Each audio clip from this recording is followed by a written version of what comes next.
Hello friends, welcome to my channel. ఇంకా మహాదేవ్ అయితే అందరి ముందు కృష్ణులు అడుగుతూ ఉంటాడు, ఏం ట్రైన్ రోజు ఒక విషయం చెప్పాలని నువ్వు ఏదైనా అది నీకు సిగ్గులేదా అని తిడుతూ ఉంటారు. వదిలేవయ్యా వాడిని తిట్టకు, వాడు ఆడదాని చేతిలో మోసపోయాడు, వదిలేవాణ్ణి అని భైరవి అంటుంది. దీనికి కృష్ణ ఏం మాట్లాడలేక అలాగే చూస్తూ ఉండిపోతాడు. ఇంతలో సత్య వల్ల అమ్మ, బాబు మీరు ఎప్పుడో విడాకులు తీసుకోబోతున్నారు, ఇప్పుడు కాదు కదా, ఇప్పుడు సత్య నీ భార్య ఎక్కడుందో వెతకాల్సిన బాధ్యత నీకుంది కదా, నా కూతుర్ని అలాగే వదిలేస్తావా చెప్పు అని వాళ్ళ అమ్మాయి అయితే అడుగుతూ ఉంటుంది. దీనికి కృష్ణ ఏం మాట్లాడలేకపోతాడు, అలాగే చూస్తూ ఉంటాడు. వెతకడు, నా కొడుకు వెతకడు, నీ కూతురికి నా కొడుకు ఎలాంటి సంబంధం లేదు, వాళ్ళు విడాకులు తీసుకోవడానికి కదా, ఇంకా అంతతోటి అయిపోయింది, నా కొడుకు ఎవరిని వెతకడు అని భైరవి అయితే అంటూ ఉంటుంది. మరోవైపు సత్య రౌడీలతో ఇలా అంటూ ఉంటుంది, అడ్డు తప్పుకొని బయటకు వెళ్ళాలి, నాకు అర్జెంట్ పని ఉంది అంటూ ఉంటుంది.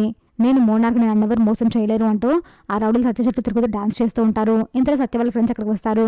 ఆ రౌడీలని చాలా కోపంగా చూస్తూ ఉంటారు. వాళ్ళని చూసిన ఆ రౌడీలు చాలా భయపడిపోతారు. సత్య వాళ్ళ ఫ్రెండ్స్ చూసి చాలా హ్యాపీగా ఫీల్ అవుతుంది. ఇదేంటి వాళ్ళ ముగ్గురు చూసి వీళ్ళ ముగ్గురు ఇలా భయపడిపోతున్నారు అని తన అయితే అలాగే చూస్తూ ఉంటుంది. అమ్మయ్య వీళ్ళు వచ్చారని రక్షిస్తారు అని సత్య అయితే ఆనందంగా ఉంటుంది. చూసాగా ఫ్రెండ్స్, మరి ఏం జరగబోతుందో ఇలాంటి జెన్యూన్ అప్డేట్స్ కోసం మా వీడియోకి లైక్ చేసి ఛానల్ సబ్స్క్రైబ్ చేసుకోండి.